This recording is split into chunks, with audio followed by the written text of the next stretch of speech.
morning, everyone. Today I will be informing you all about the rewards that come from buying American steel. Now, of course, I'm talking about cars here.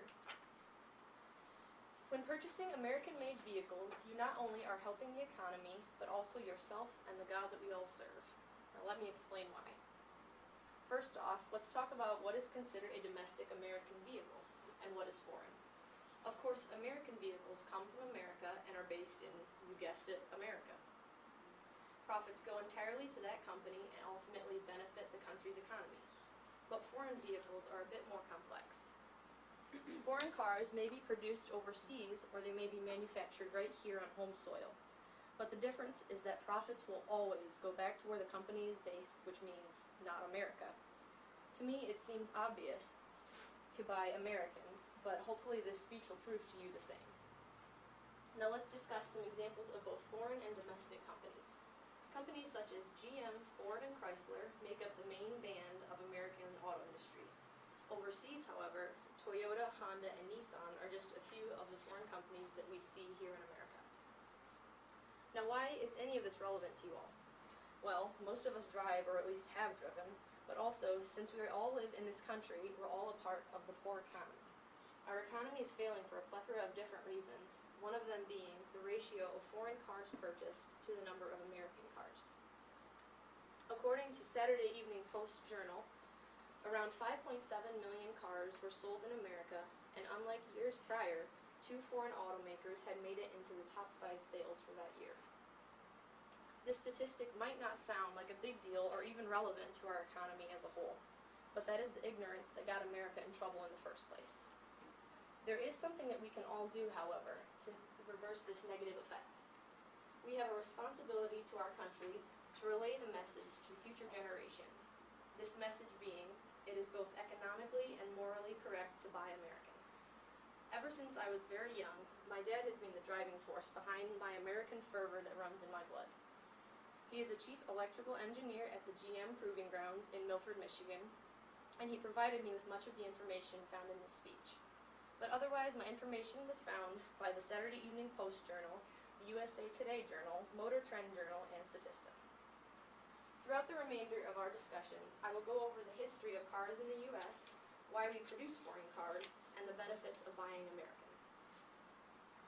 Once you understand the history of the American auto industry, it will be evident that we need to support them in order to keep the American tradition in America.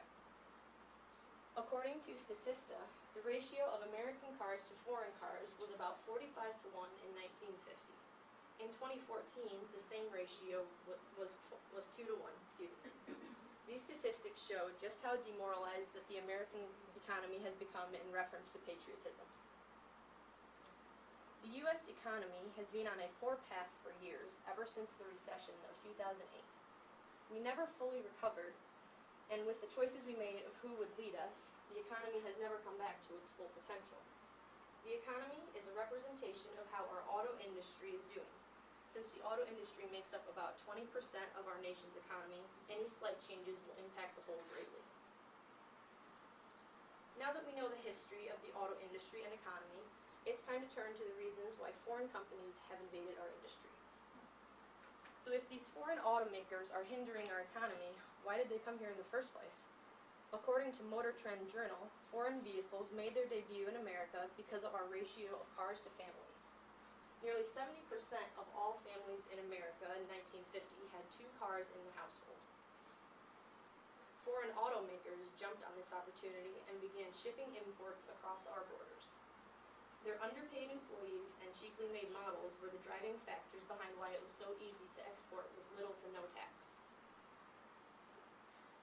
Now that we know why it's so easy to fall into these schemes of foreign automakers, we need to dive into why it is so imperative for Americans to buy American. When you choose to keep your auto purchases here at home, you directly support the economy. American auto sales keep jobs here in America where the cars are produced. They also aid in lowering the national debt through taxation. According to USA Today, in 2015, GM reported a federal income tax expense of more than $1 billion. So that's $1 billion that goes straight into our economy. These perks are what is keeping our economy afloat today. talking about all of these social and economic issues, it brings to mind one particular word, loyalty. I will explain how the Bible views this concept and why it is important to implement it in our society today. Loyalty is found throughout the Bible. One of the major examples is the astounding loyalty and commitment the Lord has to the people of Israel in the Old Testament. Though they disobey him and break his trust left and right, his steadfast love and kindness assure them that he will always remain true. This is just one example of how it is biblically correct for us to hold loyalty and faithfulness in high regard. Of course, we're all called to be faithful to our Lord. That is what we all know to do. But there is an underlying message here that tells us to have steadfast loyalty towards our government and our leadership. That, of course, encompasses our country and what our country stands for. Now let's review what we have covered. The history of the auto industry in the U.S. began as a totally domestic trade. Second, foreign cars came here because of the extremely low tax that is put on imports. Finally, there are many ethical and moral reasons why we need to buy American, one of these being the staggering effect that it has on our economy.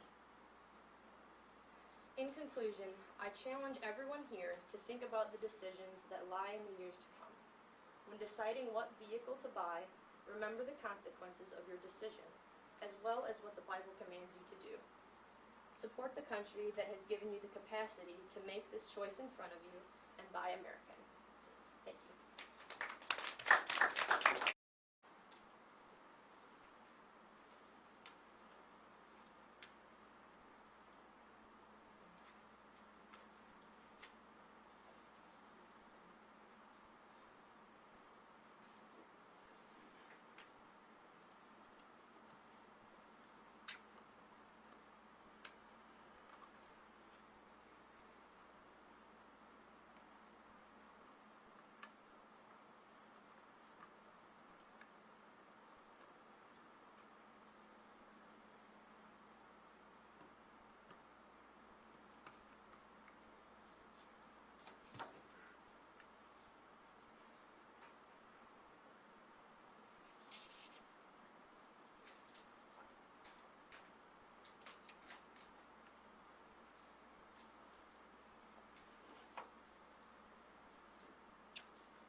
Go to imagine your life without cell phones.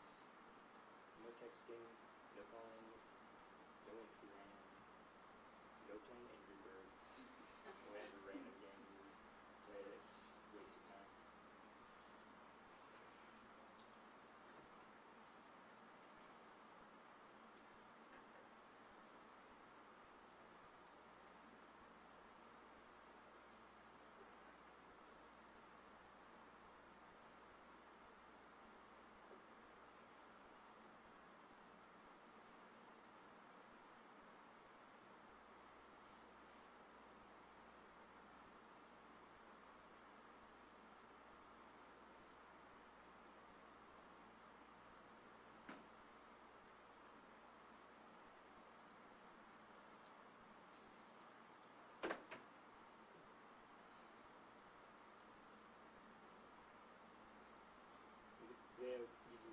background of how cell phones were made and how they work, benefits society, specifically how they are contributing to medical care in this day, and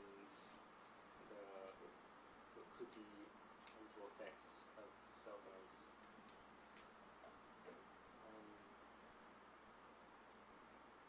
Martin Cooper was worker at Motorola, made the first cell phone in 1973. This Motorola was rival AT&T.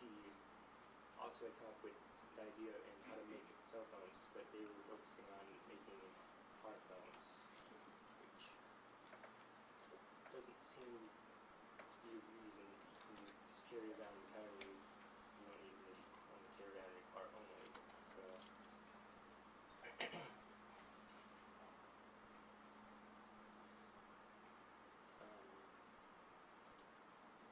cell phones were then not released to public use until 1983.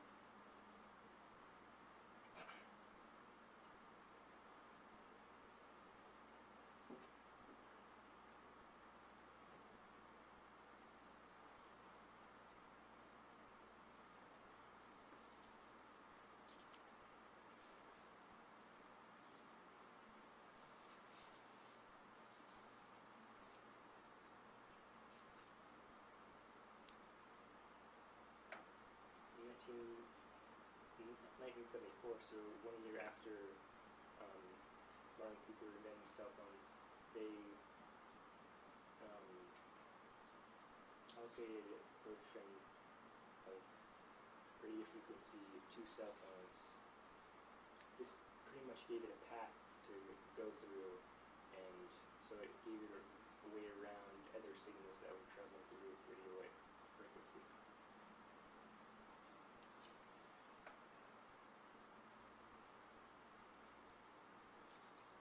They started to use cell phones to help with medical care by equipping them with sensors that can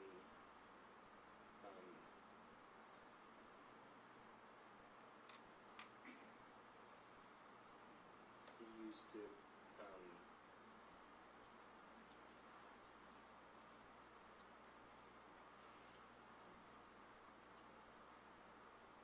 monitor the environment, so see toxins and also the temperature of the area.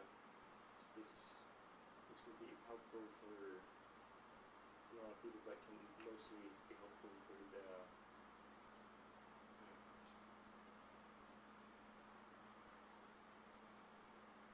people living in medical needs at home that need specific care.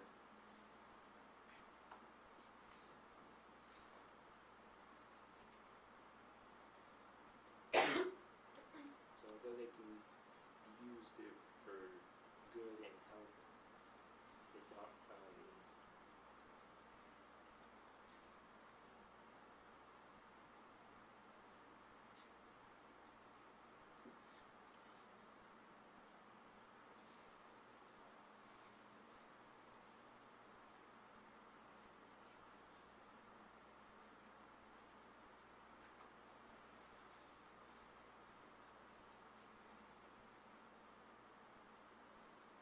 So although they can be used for good through medical care and such, they also emit radio frequency, which, even though the government has deemed this to be safe, there's not been a good study in long-term effects of radio frequency radiation to really say if this is safe or not.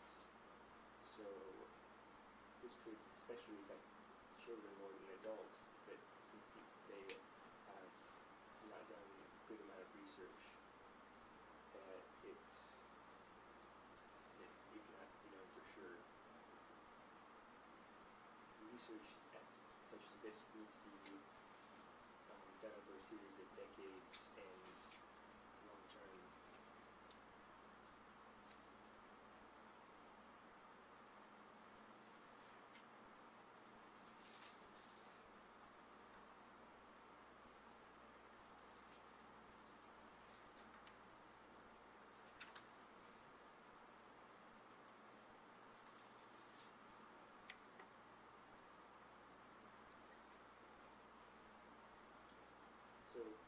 in conclusion,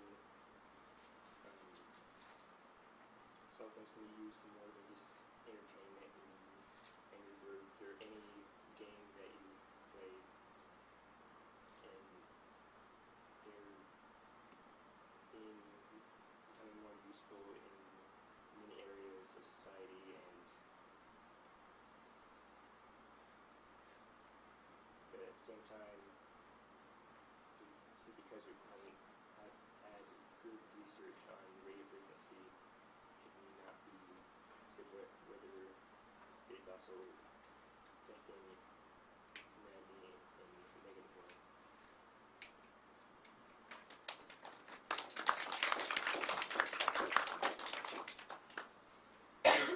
So those who practice yoga experience better flexibility, discipline, and strength. And this was said by Yoga Alliance Executive Director, COO, Barbara Doberson. Yoga is really relevant in your guys' lives, though you may not know it. There's a lot of fallacies about it, or just in general miscommunication. And so today I want to talk to you a little bit about why it's relevant to you as college students. So everyone needs to do physical activity, right? When you look at your grandparents, a lot of times they're not in good shape. And then sometimes you see some and they're in fabulous shape. And generally that means they've worked out. And so yoga is a really great way to do that. And at first when I heard about it, I said, okay, this is a scam. I had no interest in it. I thought it was a silly practice. But I had my first lesson, and when I walked in the room, I knew this was going to be something for me. The yoga studio had a big fireplace in the front and rugs hanging on the walls. And after I got done with it, I went home and I had the best night's sleep I'd ever had. And I went to school the next day and I felt so stress-free and so ready for the day. And so I knew after that I was just 100% hooked. And so I personally practiced yoga for around 3 to 4 years. But for the speech, I had to find some credible sources to help inform you guys on good information. So I used the article Good Night Sleep Issues. This combination of restorative yoga, meditation, essential oils, and Reiki formed Dream Team Colleen Yee and Rodney Yee will help ease anxiety and insomnia to deliver your best night's ease. So that's kind of a lengthy article title, but that was by Tasha Eichenhauer. And then I used the article Joe Wielder's Music and Fitness by Steve Stifel, and the article A Short Story of Yoga by George Feuerston, and the article Yoga Helps in Resilience Against Non-Communicable Diseases from the Morgan Library. So that's a little bit how I found my good information. But today during my speech, I'm going to talk about the history of yoga, the benefits of yoga, why it's important in your life, and what types of yoga there are for you to try. So now you understand why this is important to you, I'm going to speak a little bit about the history. So there's not a lot of evidence showing how yoga came around or how long it's been around, but there is some pretty educated guesses.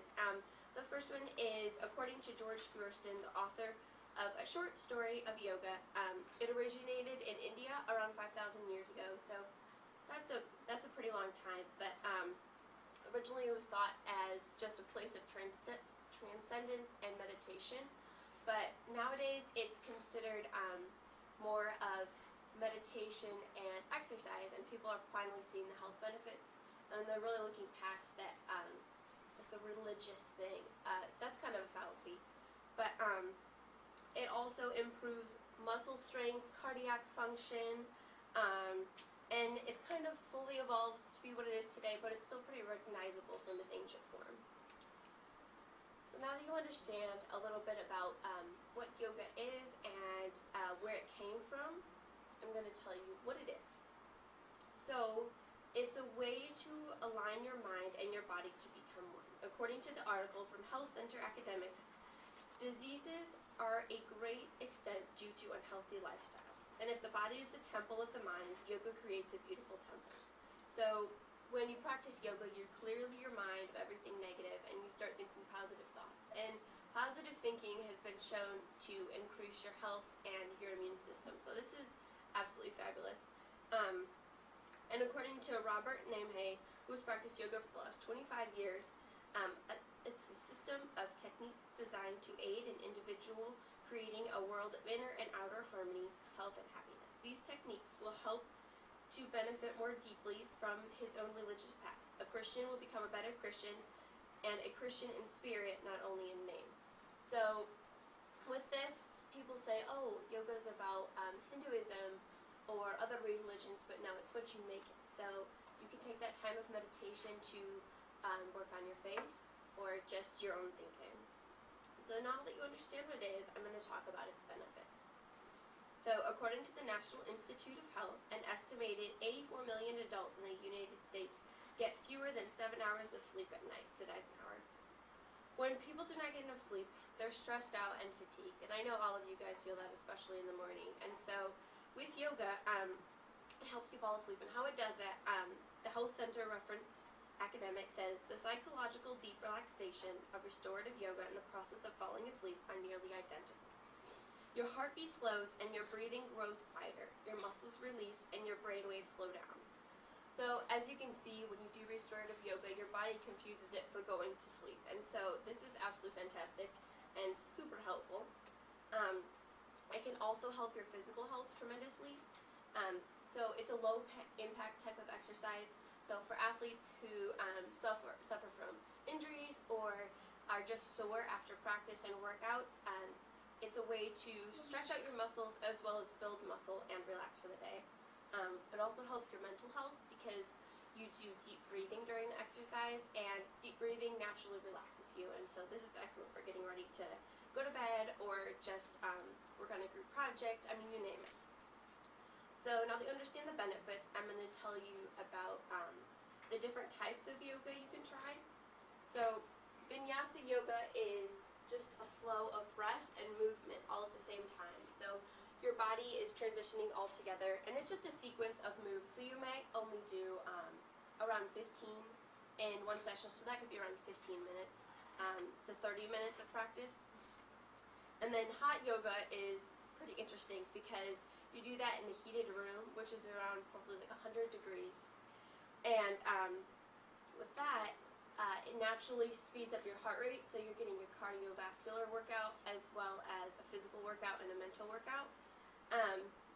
And as well as that, it helps your body detox because you're sweating a lot more than you would if you were just doing stretching. So that's, I think, very neat. And it increases your concentration because you have to sit there through the sweat and the pain and still focus and keep a clear mind. And then yin yoga is my absolute favorite. You'll sit in a stretch for 3 to 30 minutes, and you'll focus on your breathing, you'll focus on your mind, and you'll focus on stretching the tissue near to the bone. And I think it's the absolute best after I can't stand but to fall asleep.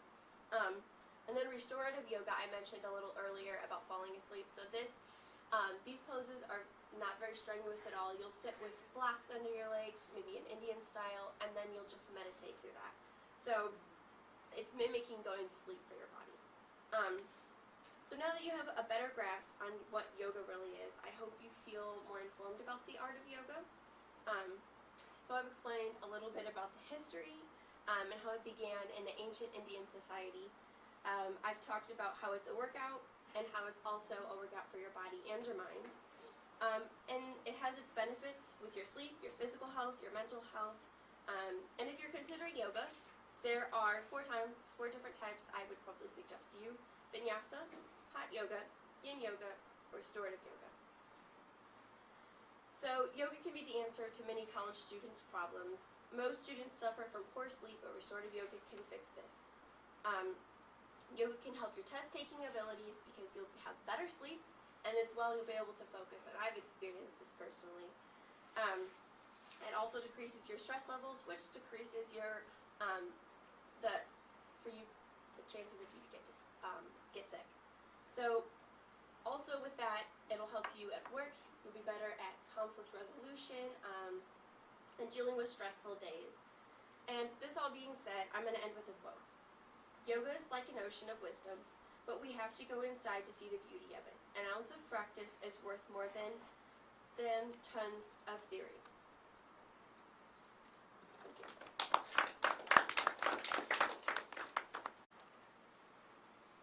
So I'm going to talk about tornadoes.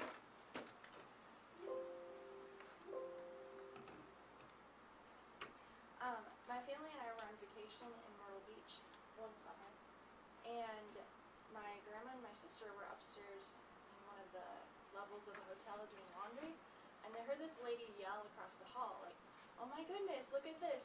So they went and looked out the window, and they saw a tornado, which is kind of scary. You know, you look outside and you see a tornado going on. And so they watched it for a little bit, and then they went downstairs in a safe spot. They were unharmed, but some of the rides near the amusement park next to us were destroyed. So that's kind of scary. But so how would you guys feel if you look outside and you see a tornado? I don't know if you guys have seen that before, but it's pretty scary. Tornadoes are natural phenomena that have brought fear, excitement, and destruction over the years. Through my research, I have used sources such as Tricky Twisters by Jacqueline Adams, What We Know and Don't Know About Tornado Formation by Mark McCloskey and Yvette Richardson, and also You've Just Got to Think Like a Tornado by Scott Simmons. I'm going to discuss how tornadoes are formed, the history of their occurrences, and also the destruction they've brought about. Before we look at the history and destruction that tornadoes have brought about, it is helpful to understand how tornadoes are formed. So there's certain weather conditions that need to happen for a tornado to occur. In 2005, Scott Simmons explains in his article, You've Just Got to Think Like a Tornado, that before a tornado can even form, the cumulus cloud needs to rapidly shoot up into the sky, and that'll help create a thunderstorm. Mark McCloskey and Richardson, authors of What We Know and Don't Know About Tornado Formation, classify this concept of unstable air pressures as atmospheric convection, and that means that there's different temperatures in the atmosphere, so there'll be like a warm front in the middle, and then on the outside there'll be cold temperature coming through, so that'll cause it to be unstable. So tornadoes are a byproduct of a supercell thunderstorm. A supercell storm, according to Scott Simmons, is a rotating thunderstorm that could spin off a tornado. In 2006, Jacqueline Adams, author of Tricky Twisters, describes how a tornado is formed when she states, then the tornado shifts downward, or rising air tugs the rolling column of air upward. So as you can see in this picture she provided in her article, the red arrow explains how like the warm air is coming up, and then you see the blue arrows, that's the downdraft. So it's kind of like going like that. So now that we understand how tornadoes are formed, let's take a look at where they occurred in the past.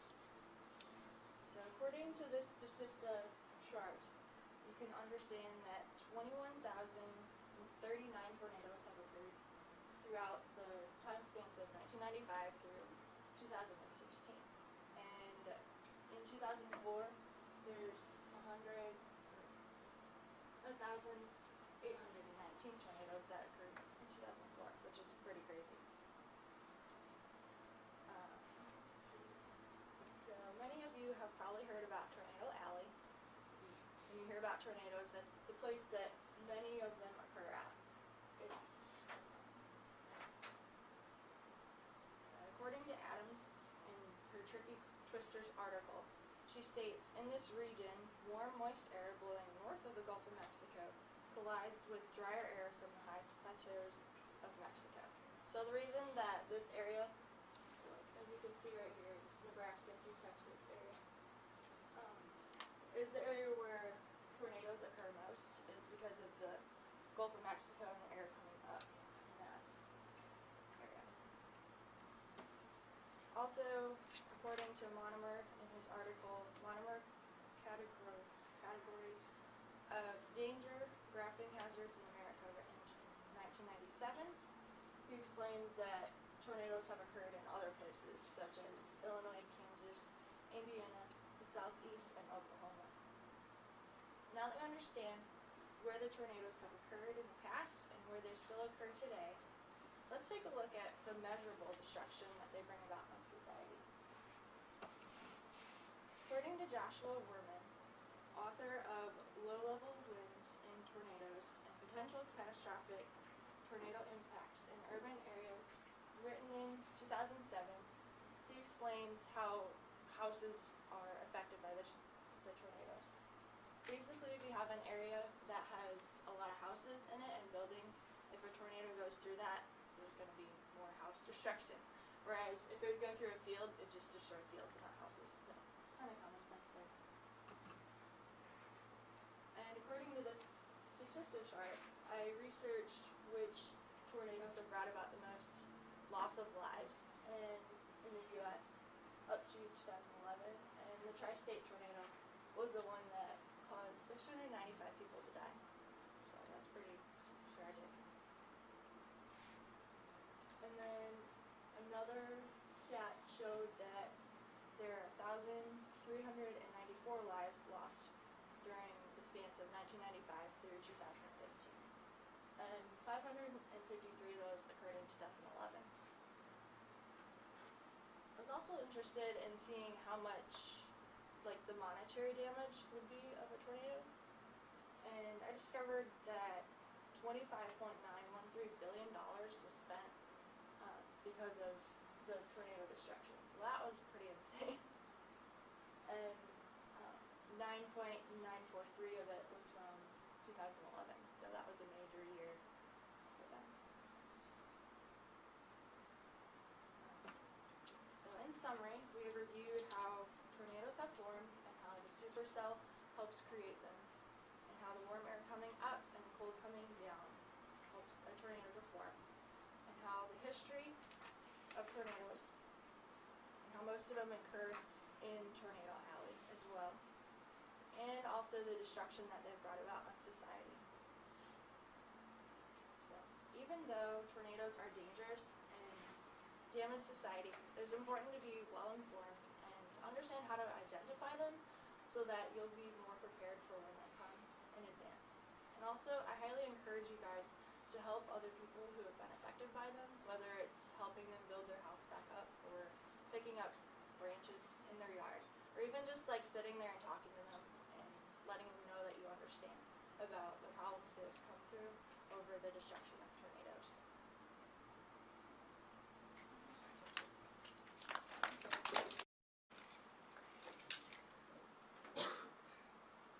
When you get up in the morning, do you find yourself pressing snooze several times because you can't fathom getting up, coming to class, or going to work? When you get out of class or off of work, do you find yourself carrying the stress of that home with you? Chances are you've had several days where you've experienced that, and if it is happening frequently, there's a good chance that you've been experiencing burnout. For the last 8 weeks, I've been studying burnout in applied research. I chose to study burnout because I have been experiencing it in both work and school, as I'm sure many of you have also. And I've actually started to apply some of these into my life and have found it makes a difference. Some articles I used for my information were Coping with Stress and Types of Burnout by Jesus Montero Marin, Stress in the Workplace by T. Evans, and Characteristics of Extended Availability for Work by Jan Detmers. 25% of an adult's life is spent working, so it's important that you enjoy what you do. Awareness and education on burnout can help decrease the number of people feeling this way just by knowing how to deal with its symptoms. Burnout in the workplace happens when employees do not effectively cope with different stressors at work, which then leads to high employee turnover as well as repercussions in the individual's personal life. We will be looking at the causes of burnout in the workplace as well as effective ways to cope with burnout from an employee and an employer perspective.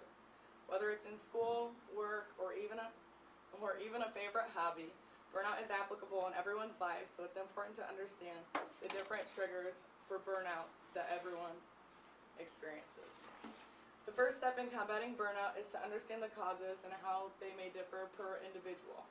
It is important to realize that each individual's stressors are going to be different than the next. There have been many studies with the goal of making a list of the most stressful jobs. However, it's impossible for them to do that because of the difference in personalities. To a person who prefers simplicity, they may enjoy the work of an assembly worker. If that person was placed into a fast-paced job that demanded attention to several different things, they would probably feel overwhelmed. On the flip side, if you take somebody like a chef or something like that and put him or her in the place of an assembly worker, they may feel overwhelmed with the amount of work that they don't have. For the same reason, studies have found that many police officers tend to find the amount of paperwork demanded more stressful than the actual things that they experience in the field. The National Institute for Occupation Safety and Health conducted a survey on workplace stress. They found that nearly 1/4 of employees feel like work is the most stressful part of their lives. And early warning signs of job stress include headaches, sleep disturbances, difficulty in concentrating, upset stomach, and low morale. Like explained previously, one cause for burnout getting to this point is personality and job disagreement.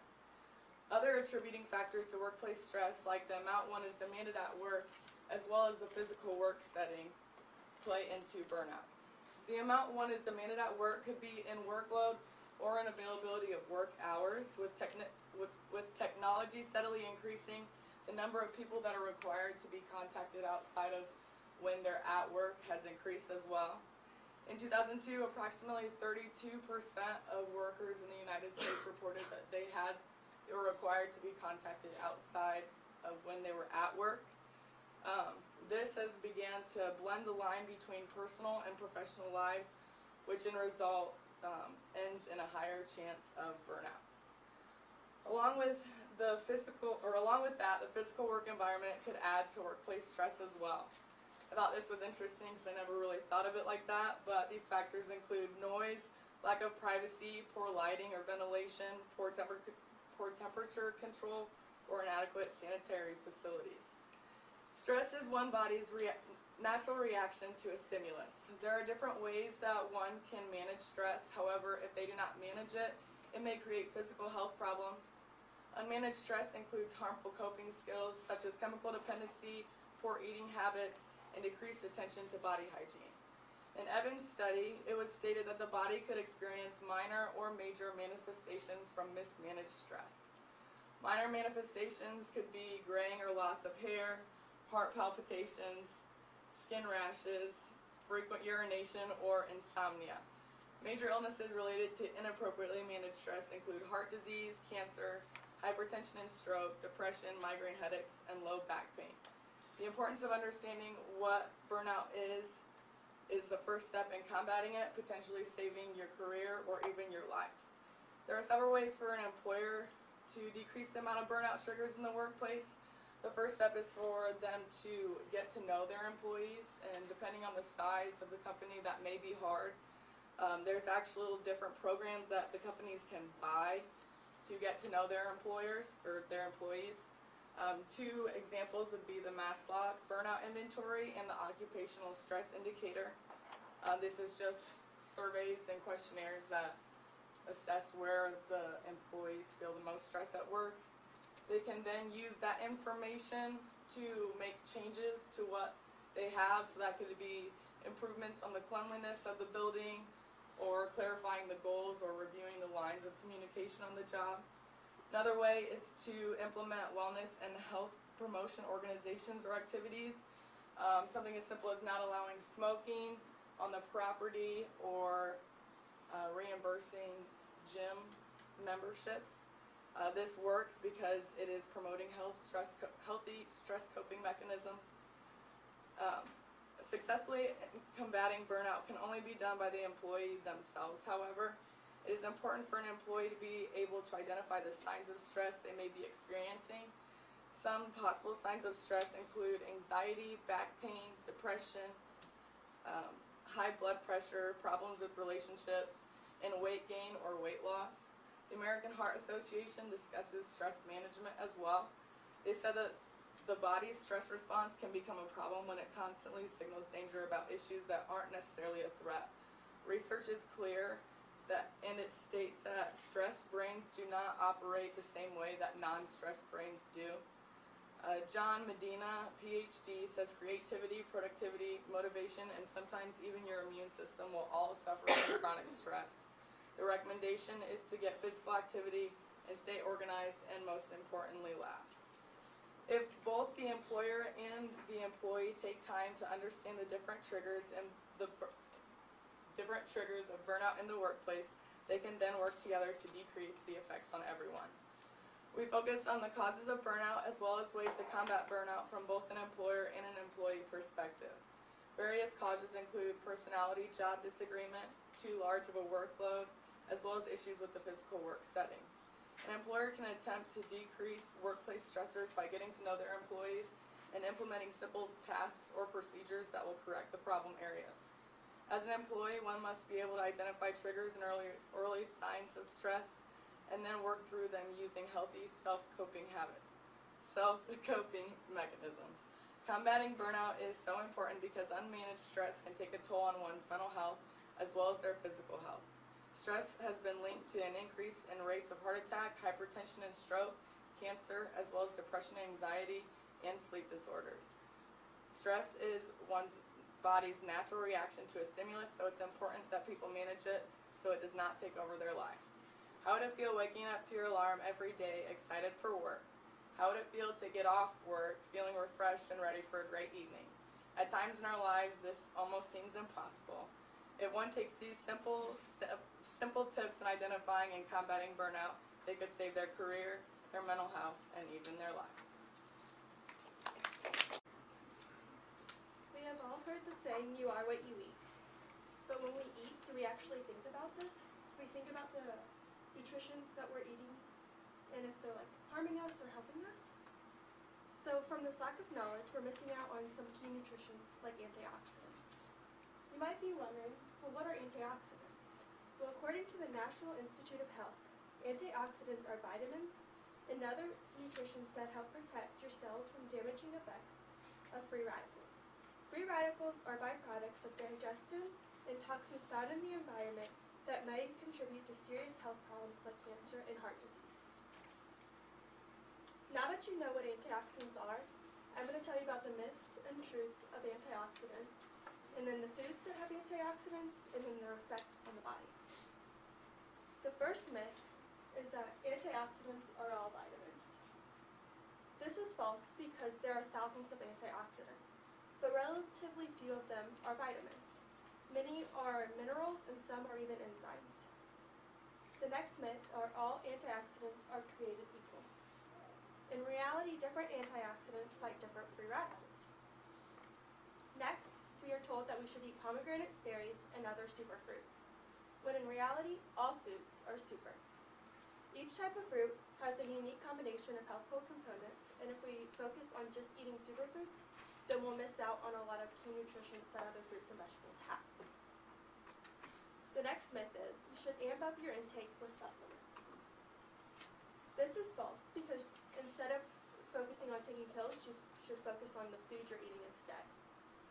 Also, overall clinical studies have shown that there are not strong promising results in taking supplements.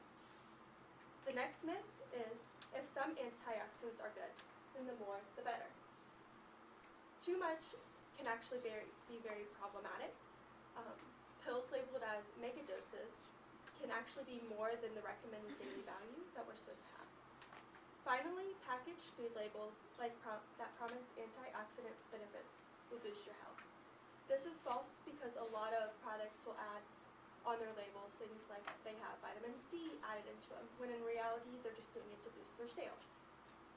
Now that I have told you about some of the myths and the truths behind them, I'm going to tell you what foods have antioxidants in them.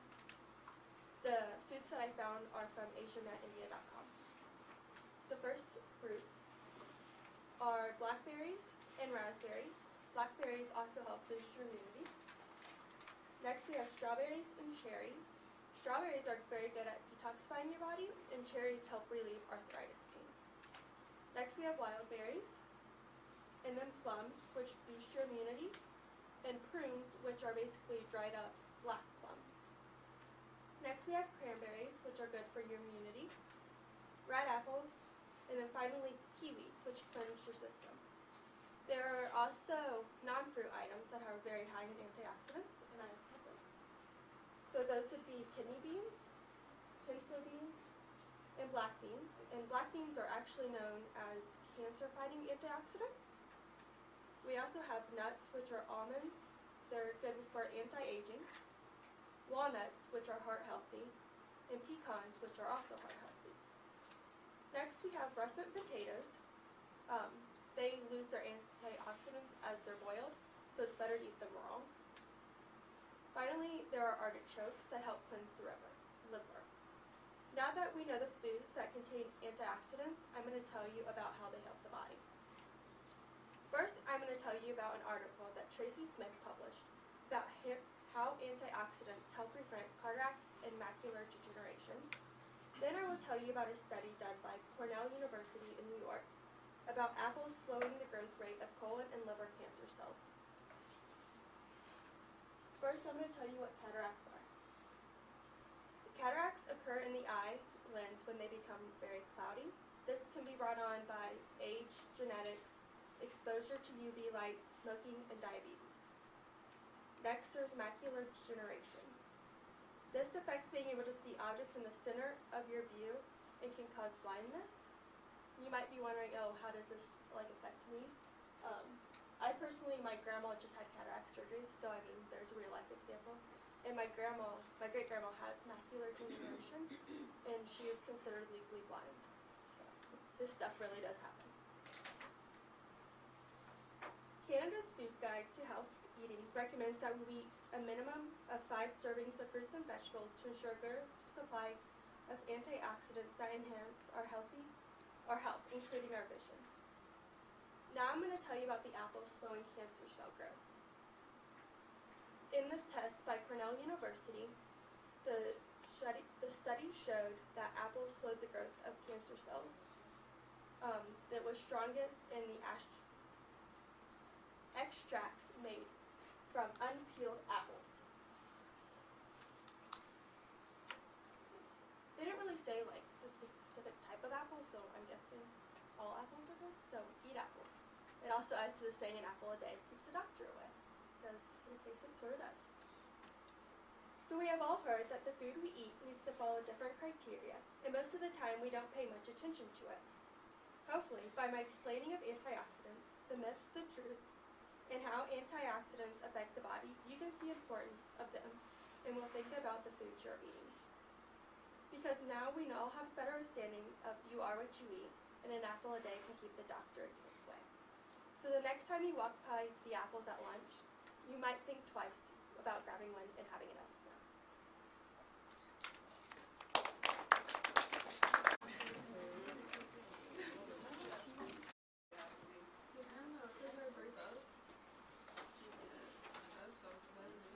Okay guys, sorry about that.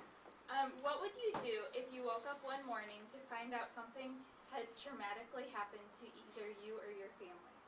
Unfortunately, we live in a world that is filled with sin and sickness, and because of this and several other factors, stress is in the daily life of pretty much every college student. All college students experience some type of stress. You may not be completely aware of how much stress can actually influence your life. As college students, it's important to understand the impact and what you can do to help. And understanding stress will actually help you become a better college student and can also help you become physically and mentally healthier. I have read a variety of credible sources that help me understand this topic, as well as I'm a college student, so I also experience stress. My information comes from the articles Managing Perceived Stress Among College Students, Roles of Social Support and Dysfunctional Coping by Ruth Chao. Stress Coping and Internet Use of College Student by Scott Deatherage. Perfectionism, Perceived Stress, Drinking to Cope, and Alcohol-Related Problems Among College Students by Stephen Palmer and Carrie Cooper. And then the book Creating Success, How to Deal with Stress by Kenneth Rice and Annie Van Arsdale. So in this speech, I will be talking about the definition of stress, the effects of stress in college students, and how to manage stress. If you think about how much pressure college students have in the different circumstances, you can understand how important it is to learn how to deal with stress. Creating Success, How to Deal with Stress, they define stress as this. Stress occurs when the pressure exceeds your perceived ability to cope. Aside from that basic definition, it is also important to believe that you can handle the situation. The easy solution for this would be to be fully prepared for the situation. But for example, you can't always be 100% confident if you're going to start a new job, and you can't perfect a speech all the time because things happen. However, it is impossible to always feel 100% confident in these things, so it's extremely important to understand how you will cope with stress. Understanding this skill can save a college exam grade, help you get through a tough time, or even help you get your dream job. We all understand and have personally experienced stress while in college. You can see from the Prezi, it's normal to be dealing with these things. For example, homework, balancing priorities, finding time for a social life, are just a few of the things we all experience, and each of these things almost always result in stress of some sort. There's a huge difference between feeling stressed or feeling challenged. According to Creating Success, How to Deal with Stress, stress equals negative thoughts, feelings, and physical sensations, while feeling challenged equals excitement to accomplish a task. Obviously, you will be able to accomplish more if you are just feeling challenged, but feeling a little stress is completely normal. Now that you have a better understanding on the definition of stress, let's discuss the effects of stress on college students. According to the same book mentioned a moment ago, stress can result in major health problems, such as heart attacks, strokes, or even cancer. Also, as Sierra mentioned in the earlier speech, it can also result in lifelong diseases such as diabetes and high blood pressure, and also psychological disorders such as mental breakdowns. Positive social support is so important for college students to have in order to cope with stress. Some people manage stress better than others. In that case, people who typically deal with stress often seek support from family and friends and have better coping skills. According to the article, Managing Perceived Stress Among College Students, the Role of Social Support in Dysfunctional Coping. However, social support has declined in the last decade. And because of that social support declining, you still need social support, so it's creating quite a problem. Now that you have a better understanding on the effects of stress on college students, let's discuss how to manage stress. It's important to develop your own action plan. It will help you cope with stress. Creating this action plan, you should think about events that could happen so that you know how you will deal with them. It's important to think about the things that could happen in the future based on your circumstances, but it shouldn't be to an extent that it scares you. It should just make you aware. According to the book, Creating Success, How to Deal with Stress, a typical action plan would be divided into 3 sections: psychological, behavioral, and physical health. For example, for your action plan, psychological, you could improve your thinking and imagery skills. For behavioral, you could examine the amount of social support you have in your time management skills. In physical health, you can think about how often you exercise and relax, and also about your nutrition. The article, Perfectionism, Perceived Stress, Drinking to Cope, and Alcohol-Related Problems Among College Students, talks about how you can take a stress test to understand how stressed you truly are. It's called the Perceived Stress Scale. It measures stress as perceived by the respondent. So your situation may be stressful for you, but it may not be stressful for the other person. So it actually measures just how you feel. And it's a 10 to 14 questionnaire typically, and you rank it from 0 to 4, and then it adds up your scores, 0 being never, 4 being very often. And college students typically range in the 70 to 80% stress range, and these scores directly represent not only how stressed your life is, but how the events have impacted you. So to conclude, stress is normal in a college student's life.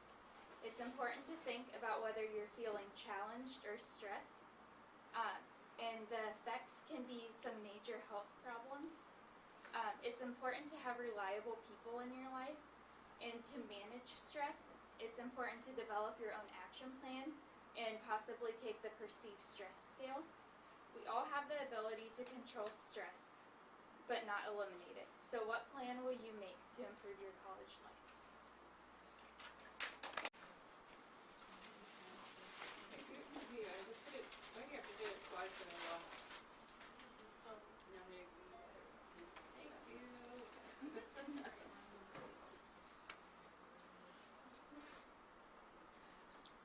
Oprah Winfrey once famously said, "I love bread." I'm sure you've all heard that Oprah quote because most of us love bread. Carbs are pretty great. Well, distance runners and Oprahs, they share the same passion for bread because distance runners understand the need for carbohydrates and why they're important. So, any of you here have the ability right now to sign up for a 5K? Probably most of you won't, but it is a growing trend. So, you might see yourself doing it someday soon. And if you do, you might not have any racing experience. Well, if that's the case, don't worry, because I do. So, today I'm going to be talking about the different things you need to do to prepare your body, and I'm going to focus on the diet. So, what do you need to be eating to race well? So, there's two types of energy I'm going to talk about. I'm going to talk about fast-acting energy and slow-acting energy, and that really comes down to what kind of carbs you're eating. So, like I said, I have been running for a while. I've been running cross-country for 9 years and track for 4, so I've had my fair share of races in that time frame. And so, a girl's gotta eat. I know what works and what doesn't, but don't just take it from me. I've been to seminars. Some were required by the teams I was on. Some I just like knowledge. I wanted to show up and learn. And then I also have some research, 2 articles from Runner's World, and an article from a catalog called Eating Disorders. And I guess you can probably guess that it's about eating disorders. So, the 3 points I'm going to talk about, for whoever is doing my peer review, here you go. I'm going to talk about anorexia in runners and why they skip on meals, carbo loading, and what to do with the knowledge that I give you. So, I just want you to abandon the stereotype that runners eat whatever they want without thinking about it and without consequence, because that's not true. And I want you to approach this topic with an open mind and a listening ear, so that I can talk about eating and running. So, like I said, the first thing I'm going to talk about is anorexia and the prevalence of anorexia in running. All sports, and really mostly anything, they have expectations and stereotypes that go along with them. Ballerinas, they're supposed to be graceful. Cheerleaders are supposed to be preppy. Volleyball players are supposed to be tall. And runners are supposed to be skinny.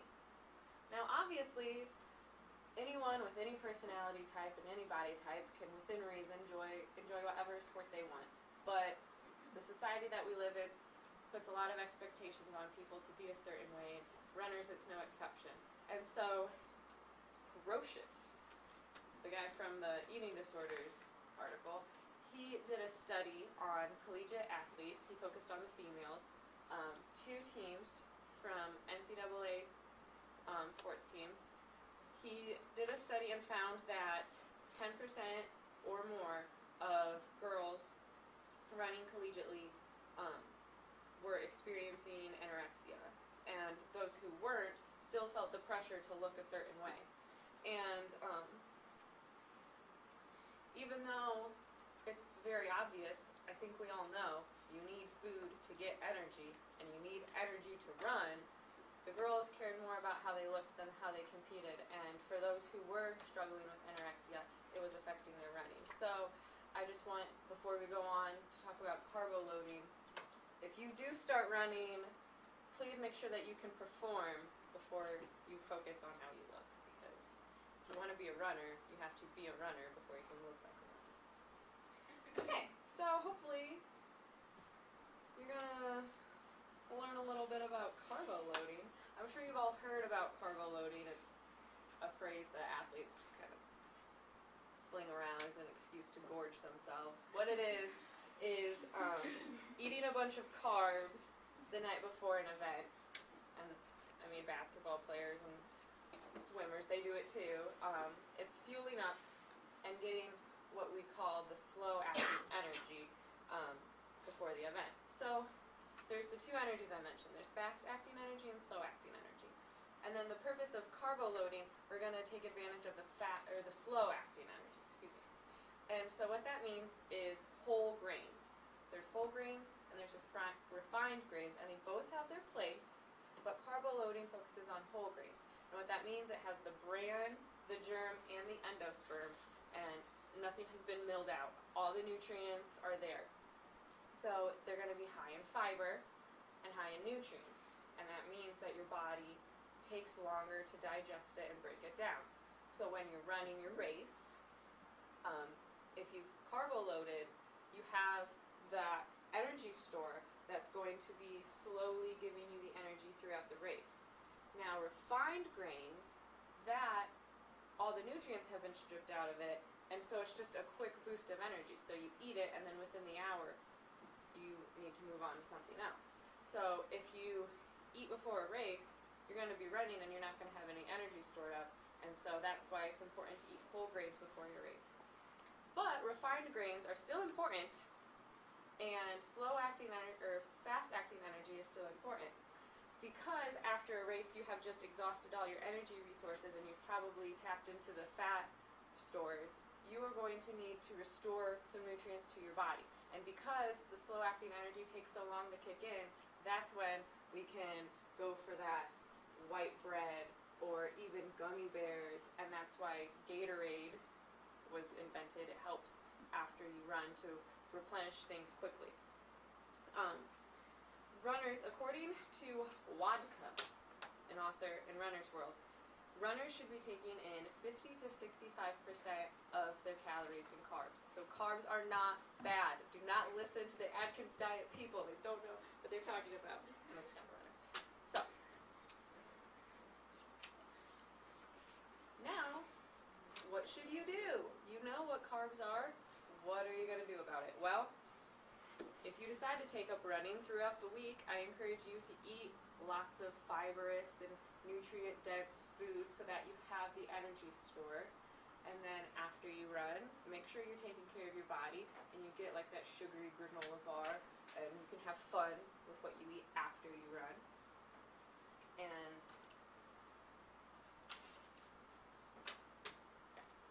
so, just to recap,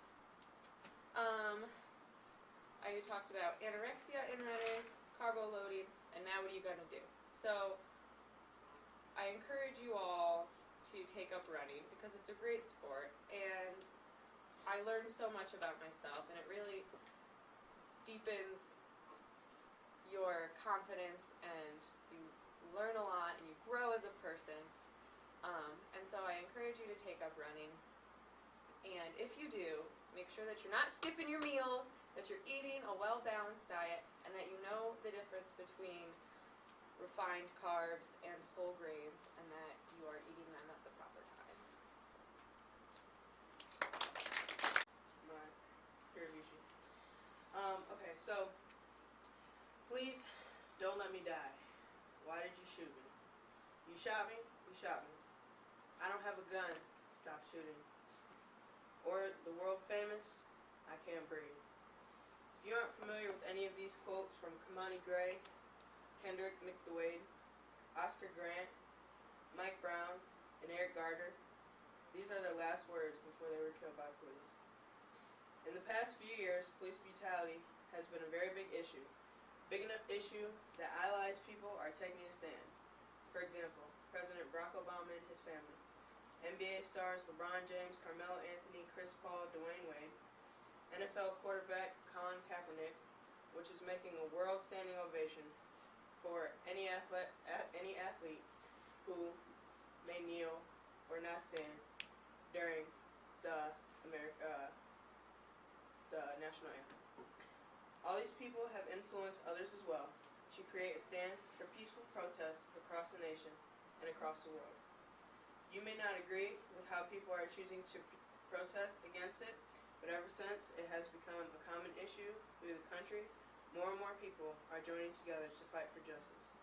Not only people of the same race, ethnicity, age, or nationality are fighting, but for justice for anyone who has been involved in these actions. As a young woman of a mixed race, I have found it very important to notify, alarm, and inform fellow students no matter race, ethnicity, age, or nationality, the importance to know about the subject at hand.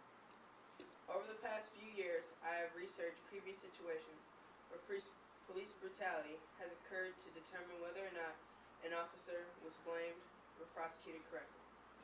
I have found most of my research from video evidence of previous cases, for example, the new body cams that police are wearing, case briefs of cases brought into a court session, and statistics on the topic as well.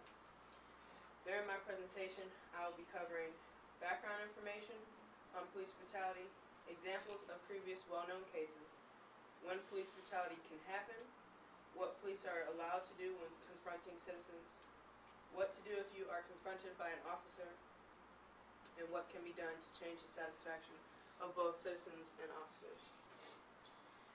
Some background information on police brutality is that it is the use of any force exceeding that reasonably necessary to accomplish a lawful police purpose. Police brutality has been defined differently by many people because 79% of the population are not satisfied with the way that the justice system deals with individuals that they arrest, according to graphs.net. Police can also get away with harassment to those who they arrest because of the fellow police conduct. 61% of police admitted that they do not always report serious criminal violations that involve the abuse of authority by fellow officers. 84% surveyed that they have witnessed other officers use more force necessary to make an arrest, also stated by graphs.net. Now that you know what police brutality is, I can give you a few common examples that you may have heard of. Rodney King, March of 1991. He was a man that was pulled over for speeding in Los Angeles, California. As the police were attempting to pull him over, he continued driving, and it incited a police chase. After he was finally stopped, he reported provoked the officers and resisted arrest, causing the officers to begin to tase and beat him with their weapons. This incident was recorded and shown around the nation. This is probably the most popular case that raised awareness of police brutality. Oscar Grant, January 2009. Many of you have probably seen or heard of the movie Fruitvale Station. This is a man that was arrested in Oakland, California for being in the involvement of fights on a BART train.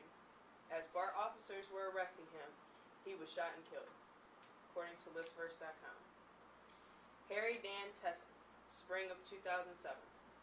He was a deaf piece of man who was on his way home from a delivery.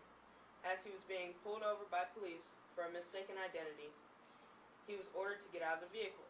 Due to his deafness, he could not hear the officers, and therefore he remained to stay in his car. He thought that this was a normal police stop, that they were just going to get him for a regular traffic violation. The officers began to shoot the vehicle with beanbag shots because he did not do as the officers asked. Tesson survived the incident. Eric Gardner, July 2014. He was a New York resident accused of selling cigarettes outside of a community store. When he was under arrest, he began to say, "I can't breathe." Due to chest compression and chokehold, Eric Gardner passed away. Mike Brown, August of 2014. An 18-year-old boy who lived in Ferguson, Missouri, who was shot and killed by police who thought he was charging at them. Police in Brown had a previous altercation about a convenience store robbery of cigarillos. Alton Sterling, July this past summer. Another man who was accused of selling illegal CDs outside of a community store in Baton Rouge was resisting arrest. While officers thought he had a weapon on him, he was fatally shot multiple times, close range. Philando Castile, July of this year as well. A man who was being pulled over in Minnesota was fatally shot in front of his fiancée and daughter, close range, in his driver's seat. As the officer approached the car, Castile was reaching for his license when the officers thought he was reaching for a weapon. Terrence Crutcher, September of this year. A man of Tulsa, Oklahoma, whose car broke down in the middle of the road, which was seeking help from police, was shot and killed by police, who thought he was reaching for a weapon. Since I have expressed some examples, you can see why this pertains to everyone. When police brutality happens every day, whether it is in the news or not. You might not hear about it, you might hear about it. Either way, it can happen to you as well. There have been many events where police haven't even reported themselves mistreating a person being arrested. Therefore, be prepared for anything when dealing with the police. Police are allowed to do anything necessary to get you arrested and into the station, but there is a point to when enough is enough. Many officers know when their peers' action are unnecessary, but they are frowned upon if they report on their fellow officers. If you are involved in peaceful protests, officers are not allowed to harm you or anyone if they are doing so peacefully. Also, if a person is unarmed or cooperating with officers, they are not allowed to be harmed by anyone. However, do not be afraid to stand up for yourself because you do have rights. You should answer any questions and cooperate with any officer, but do not allow them to violate your protection laws. Know your rights. For example, an officer is not allowed to search your property unless they have a proper search warrant. Many things can be done to change these problems. More people can be better informed about their laws. Police can be prosecuted better if they are involved in actions that are not suitable for the situation. Other officers can be honest about what their peers do on the job. That way, it won't be a victim's word against an officer, creating riots and feuds between others and officers themselves. Instead of being trained to kill, officers should be trained to harm. In conclusion, officers are allowed to do whatever it takes to get you in handcuffs and into the station. If you have done something wrong, but do not let them take it too far. Do not resist arrest, but make sure you know what is the correct way that they are handling you. Become more knowledgeable of your rights because you never know what an officer will attempt to do. Know that when you're involved in a protest, keep it peaceful in order to keep the officer's attention at ease. If you take one thing away from my speech, I would want you to know that police brutality can happen at any time. It can happen to you. So all in all, stay alerted when being confronted by an officer, and keep not only yourself, but the officer in a safe position to presume their job. Just know when enough is enough.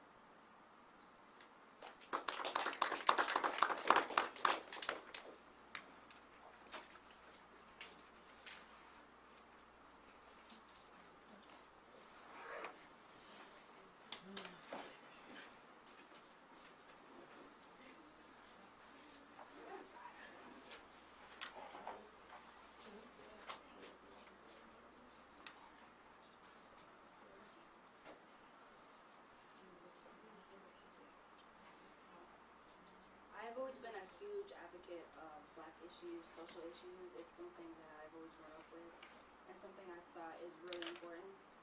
I think especially as a Christian, it says in the Bible how we need to talk about the needy and the downtrodden, and I think that's really specific with the Black community and just Black Lives Matter and how the social injustices that we are facing today.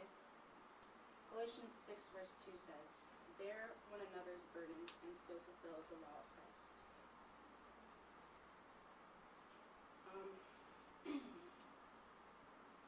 In 2014 in Cleveland, Ohio, Tamir Rice died. He was only 12 years old. Basically what happened was 2 officers were called down. There was a complaint saying that a black male was swinging on his swings and he had a gun. And they said that he was pointing at people. There was a miscommunication and they didn't relay that the man who had sent the complaint was a juvenile and that the gun looked fake. Within 2 seconds of arriving, 2 shots were fired and Tamir died. His gun was in fact fake, and the prosecutors didn't think that the 2 men that had shot him were at fault. There was a lot of outrage about it, and the families just wanted justice. They thought that Timothy, the one who had shot Tamir, was too quick to shoot.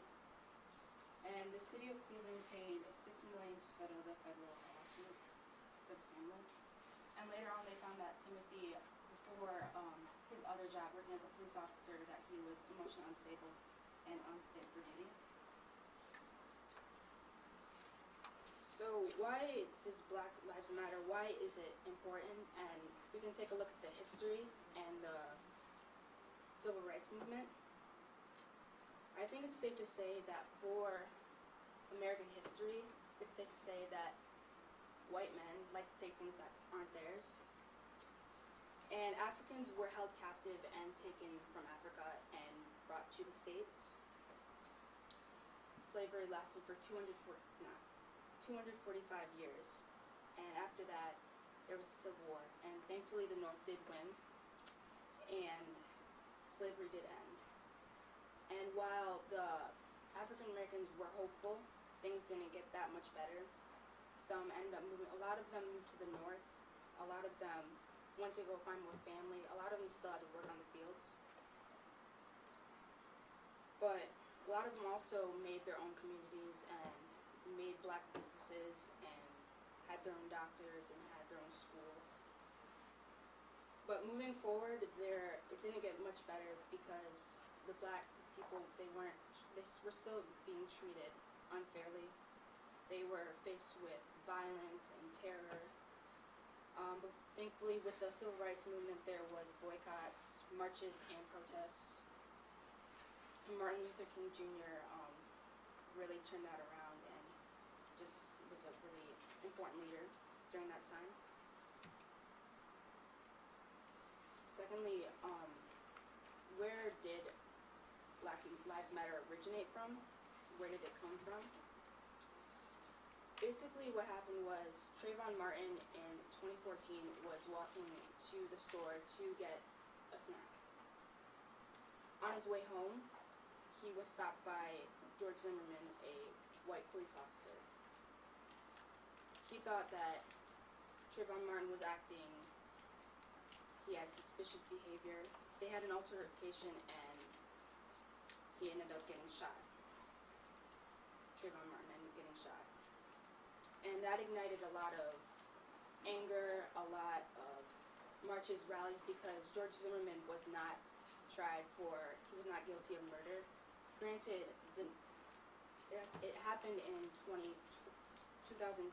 and in 2013 he was finally tried for murder and he ended up going to jail. But it just sparked a lot of anger among the people. And it was the first story of 2012 that featured more than the presidential race. But where did it really come from? What moment did it start and become a movement? Well, Elisa Garz was at a bar with her friends and she was following up on the Zimmerman case. And what really hit home with her was the fact that she had a younger brother who was that age, who was 17, and she thought that could have been my brother. And I think with the black community, you have that mindset that could be my friend, that could be my son. I have 2 black brothers. It could be my brothers. They decide to have an attitude and it could be over for them. It's just that mindset that we have. And so she found out that when she found out that Zimmerman was not guilty of murder, she was just really heartbroken and just angry, and I think a lot of people were too. And on Facebook she wrote, "Black people, I love you, I love us, our lives matter." And from there it just started as a lot of hope, and a lot of people were talking about how their lives mattered and like stories and just reaching out to her. But Black Lives Matter, it focuses more just on more than violence on Black people. On the Black Lives Matter website, it includes queer people, transgender people, and disabled people to build a Black liberalization movement. They also said that they want the Black lives to no longer systematically and intentionally targeted for demise. And because the Black Lives Matter kind of stemmed from the police brutality and the issue with Trayvon Martin, I'm going to hit up on a little bit of police brutality and racial profiling. In 2011, the Leadership Conference on Civil Rights found evidence that was spread racial profiling. Africans Americans were more likely to be stopped. And according to NAACP, 20 states have no laws prohibiting racial profiling by law enforcement. All of these things play a role in why the Black Lives Matter why it was created and what it stands for. And it's more than informing people of the unfair treatment of Black people, but it's the social injustice, the racial discrimination and treatment of Black people. Despite people thinking that racism is no longer an issue, it's still very much an issue, and I think Black Lives Matter is a very good movement that everybody, it doesn't matter what your race is, to be informed and to talk about these things, because I feel like as Christians we don't talk about them or we feel uncomfortable, but I'm very certain that if Jesus were still alive today, he would very much have been for the Black Lives movement and very much just in that mindset.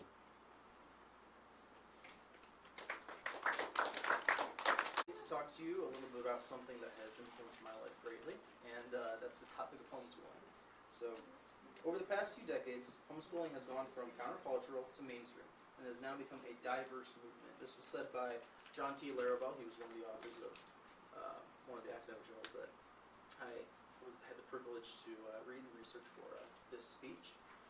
Yet, despite this growing popularity that he talks about, despite this increase in homeschooling, there's still a lot of controversy. There's a lot of stereotyping going on about what homeschooling is, some of the downfalls and things that go along with homeschooling. So, but just to take a step back for a second, talk about maybe why this is even relevant to you guys.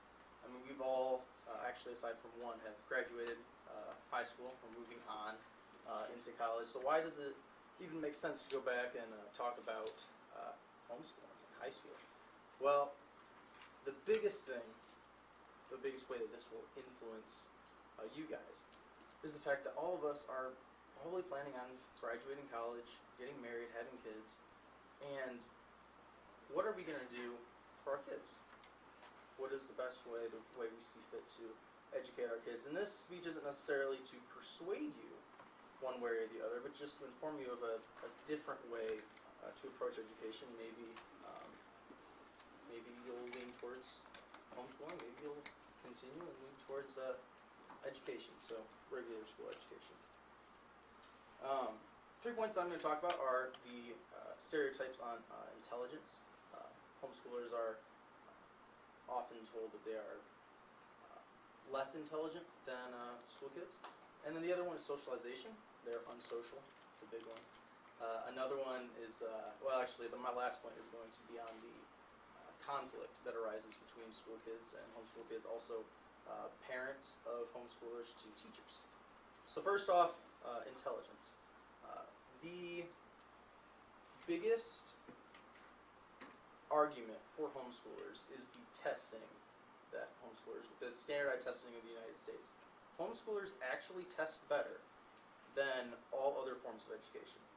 Homeschoolers are at the top, and then it goes boarding schools, private schools, then public schools at the bottom. This is for standardized testing all over the nation. This is cool for a couple different reasons. One, it proves intelligence on a general level, but also homeschoolers are not in classroom settings to take tests very often at all. So their nerves get worked up, and they actually test worse than they normally would, meaning that they're still at the top of the list. Their intelligence, what they have learned, is actually even greater than the test scores actually say. Another cool point is that homeschoolers are actually better or more prepared for a collegial level than all other forms of schooling. The reason for this is that homeschoolers, the way that they learn is they have to look at the material, they have to go after the material themselves, gather it, and then they can test on it, they write papers on it. Whereas someone who goes to school, and I don't mean this in a condescending way at all, this is just from the research that I heard, but they get fed the material by the teachers and by whoever else. They get fed the material, then they learn it, and then they project it through papers, through tests, through everything else. So homeschoolers have learned the mindset that is needed for college, and that they have to go after the material, they can find the material, and especially in the freshman year, they are better off. Now moving on to the topic of socialization, which is the biggest argument against homeschoolers. They're very, quote-unquote, unsocial. Actually, the material that I found is that homeschoolers are not necessarily unsocial, but they just aren't in society as much. Okay, so homeschoolers are socialized by their parents. They learn social skills, they learn manners, they learn how to interact with people, whereas people who go to school are more so socialized by their peers. So a kid, okay, when they're being socialized, say, by a parent, their parent is up here in their social skills, their manners, and everything else. A kid is down here. If the parent is the one who is teaching them, they are gradually improving in their social skills and their manners, and they're working up to this point. Whereas a kid who is being socialized by their peers, they're constantly kind of at the same level. So it takes more time, and it's a little bit harder as they gradually improve together. So, true, homeschoolers are not in society as much. However, when they are in society, they tend to be more prepared, they have better manners, and they're just not the socially awkward homeschoolers that the world portrays. Now moving on to a difficult point. This I'm just kind of breeze over because there's a lot of information here, but conflict. There's a lot of conflict between students that go to school and students who are homeschooled. The biggest conflict comes with competition. Homeschooler wants to say, no, look, I am smart, I am social, yet the kids who go to school are very much so, no, you're weird, you stay at home when you do school, I'm actually more intelligent, I'm actually more social, see, I'm out in public more often. Also, there's big conflict from parents to teachers. Now, this comes in more than just competition. There is a competition aspect to this. The parent wants to say, I am a good teacher, I'm equipped, I don't need a degree to teach my kids. And the teacher's like, oh, well, I actually do have a degree, so I can teach the kids more effectively. There's still competition there. However, a bigger point to this is parents have a worldview that they want to bring onto their kids, right? This worldview governs the way they teach, and they say, well, I want my kids to have this worldview. I want them to see the world in this way. I want them to believe religiously in this way. Therefore, I cannot send my kids to you. Whereas a teacher says that isn't quite as important as the teaching the words that they tell the kids. Therefore, the kid needs to make his own worldview, which is true. However, the parent has a need to, or a desire to teach their kids more effectively through this worldview. So, wrapping it up, there is intelligence that goes in the homeschooler's favor. There's also socialization, which goes in the homeschooler's favor. And then there's this conflict, which all the sources that I went through didn't necessarily give a resolution, but they did point out there is conflict that does need to be resolved. So again, why does this even matter to all of us? Well, again, we have to look in our future, let's say 5, 10 years down the road, at our kids. How are we going to influence them? How are we going to educate them? Is it going to be through the school system, which is completely fine? Is it going to be through homeschooling, which again is completely fine? The point of this is to inform you guys about this other form of education, and you guys can do with it what you would like. Thank you.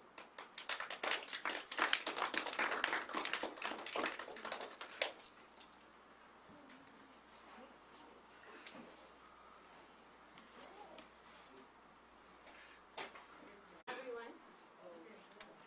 The definition of situational irony are when the effects of an action are the opposite of what they were intended or expected to be.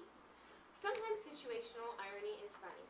Like a couple years ago when I hid my life-size cardboard cutout of the Marvel Studios character Loki down my hallway trying to scare my family when we were about to go downstairs and watch a movie, but unfortunately for me, I came upstairs earlier than the rest of them and had completely forgotten that I left the cardboard cutout in the hallway and almost gave myself a panic attack trying to figure out how I was going to defend myself against this giant intruder lurking in my hallway. Needless to say, I did not hide the cardboard cutout in that hallway ever again. Unfortunately, situational irony is not always that funny. Like for instance, when people consume artificial sweeteners thinking that they're protecting themselves from health problems, when in actuality those artificial sweeteners are damaging them in the very ways they promise to help.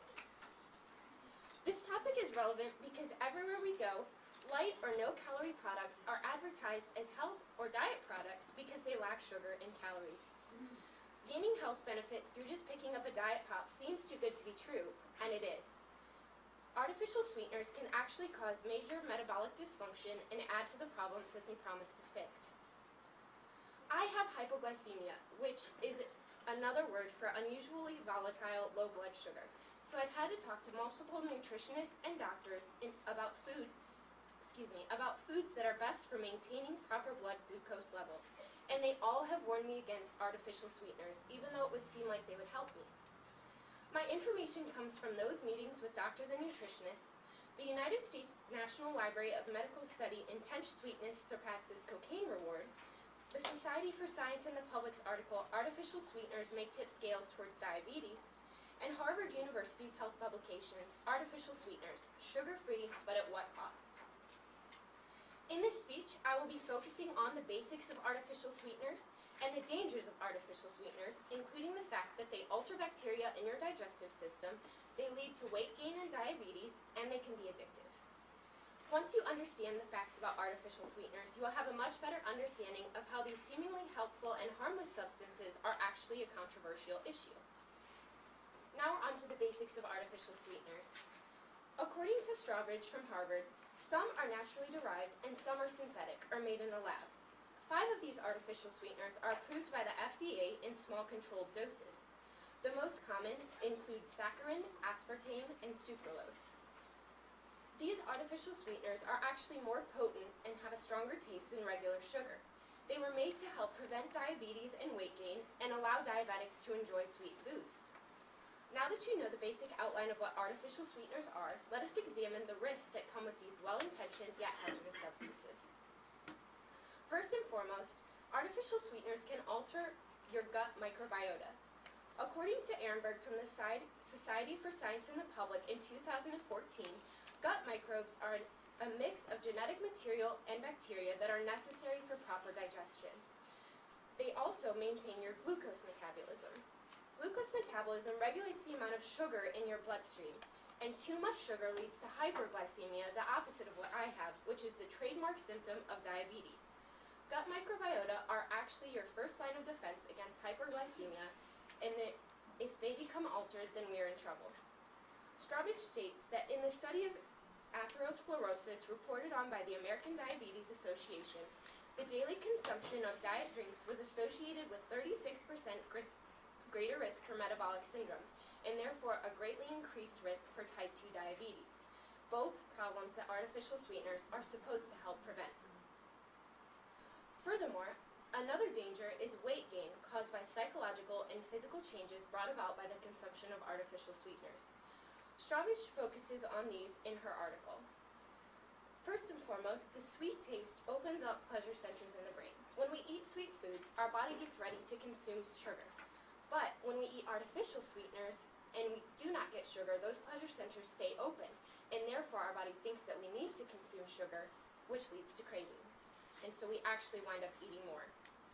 Secondly, although it seems simple, artificial sweeteners encourage us to make excuses. For instance, if we drink Diet Pop, then it's easy to excuse eating a piece of cake later because we avoided the sugar in our diet soda. Unfortunately, we usually end up eating more calories when we make excuses. Although this seems trivial, it was actually written in a specific stated warning about artificial sweeteners by the American Diabetes Association and the American Heart Association because it was becoming such a major health problem. Finally, artificial sweeteners can change the way we taste food. They're very strong and much more potent than regular sugar. And therefore, when we eat foods with regular sugar in them, we need more sugar in order for it to taste good to us. The third and final danger I'm going to talk about is the addictive nature of artificial sweeteners. A 2007 study from the United States National Library of Medicine shows that over-consuming sweet foods has similar effects to drug abuse. In this study, a large group of rats were given the choice between cocaine and saccharin, a powerful common sweetener. Even though most of these rats were already exposed to and addicted to cocaine, they still chose the reward of saccharin over the cocaine. This study proves that saccharin and other potent sweeteners are too powerful. According to the authors, Ahmed, Canton, and Sayre, they can trigger an overpowering reward signal in the brain, which can inhibit self-control functions, which leads to addiction. In review, even though 5 of these sweeteners are approved by the FDA, they are only approved in small and controlled doses, and the percent daily value of what we are consuming in those sweeteners is not printed on the packages of foods with artificial sweeteners in them. Just because they are approved does not mean that consistent overconsumption cannot harm you, because it can. Sweeteners alter your ability to regulate the amount of sugar in your bloodstream, which can cause diabetes. They change you psychologically, which leads to weight gain. And they are so potent that consistent overuse mirrors that of drug use. Now, perhaps I am no better than a cocaine-addicted rat, but I probably will not be giving out McDonald's Diet Coke anytime soon. But I also will not be making it a habit after this research. Research on this issue is still going on artificial sweeteners, and in 10 years, who knows, we might have proof that they are actually okay. But for now, all of the evidence is pointing against them. So, whether or not you quit consuming artificial sweeteners, I hope that this information has broadened your perspective. I challenge you to keep it in mind next time you go to pick up a pop and make the decision that you believe to be right for your body. Thank you.